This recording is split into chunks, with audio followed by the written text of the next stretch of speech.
सरकार जब तक ये नहीं तय कर पाएगी कि जोशीमठ में जो आपदा आई वो दैवीय आपदा है या मानव जनित आपदा है, तब तक जोशीमठ के लोगों के साथ न्याय होना संभव नहीं है। सरकार अभी तक एनटीपीसी को बचाने के लिए इसको दैवीय आपदा घोषित करना चाहती है।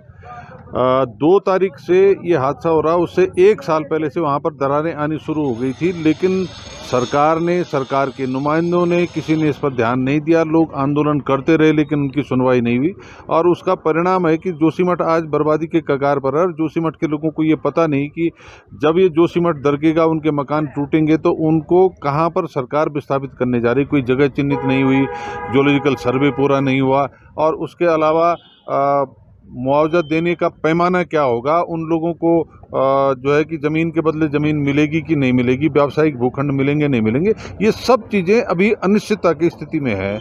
और सरकार जब ऐसी अनिश्चितता में हो तो आप समझ सकते हो कि लोगों को न्याय मिलने की उम्मीद बहुत कम हो जाती है। पढ़ा और काम करना 2 अलग अलग चीज़ें हैं। वो जो शगुफा छोड़ा गया, जब तक कैबिनेट का डिसीजन या कोई पॉलिसी डिसीजन नहीं हो जाता है या ये तय नहीं हो जाता कि इनको मुआवजा आपदा राहत के रूप में दिया जाएगा या मानव जनित आपदा के रूप में दिया जाएगा, तब तक ये केवल बोलने वाली बातें हैं। तो उमा भारती ने तो इन परियोजनाओं पर ही सवाल उठा करके सुप्रीम कोर्ट में अपना एफिडेविट दिया था कि परियोजनाएं इस इलाके के लिए खतरनाक हैं।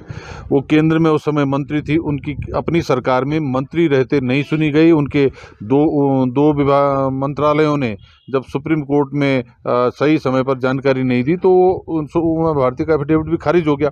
तो उमा भारती ने जो चेतावनी दी उस समय उन्होंने इस समय भी सरकार के कामकाज पर सवाल उठाए, तो ये अपने आप में पर्याप्त है समझने के लिए कि भाजपा की उत्तराखंड की सरकार विस्थापितों, जो जोशीमठ के प्रभावित परिवार हैं, उनको अभी न्याय नहीं कर पा रही। लेकिन उससे बड़ी बात यह है कि एक शगुफा छोड़ा जा रहा है कि प्रधानमंत्री जी पल पल की मॉनिटरिंग कर रहे हैं, उनकी पैनी नज़र रखी हुई है, लेकिन प्रधानमंत्री जी ने तो 1 रुपये का पैकेज दिया नहीं। तो फिर मॉनिटरिंग करने से क्या हो जाएगा? लोगों को विस्थापित कैसे करेंगे? इसके लिए अगर राज्य सरकार सक्षम नहीं थी तो केंद्र सरकार को वहाँ से नीति निर्धारित करके और इस पर फैसला लेना चाहिए था, जो कि अब तक नहीं लिया गया। एक और बड़ा घोटाला हो गया कि जिस एसटीएफ ने नकल माफियाओं को पकड़ा, उस एसटीएफ से जांच हटाकर एसआईटी को दी गई। एसटीएफ के नकल घोटाले के उजागर करने को सरकार को रास नहीं आया, ये सबसे बड़ी बात है और इसीलिए उन्होंने उनसे जांच हटा दी।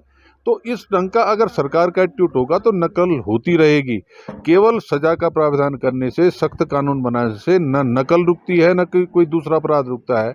सरकार की इच्छा शक्ति मजबूत होगी, अपराधी को अगर डर होगा कि अगर हम कुछ गलत करेंगे तो हमको उसका दंड तुरंत मिलेगा, तो तब जो है कि ये अपराध रुकते हैं। सरकार, अपराधी बेखौफ है, नकल माफिया बेखौफ है, क्योंकि उनके ऊपर सत्ताधारी सफ़ेद पोशों का हाथ।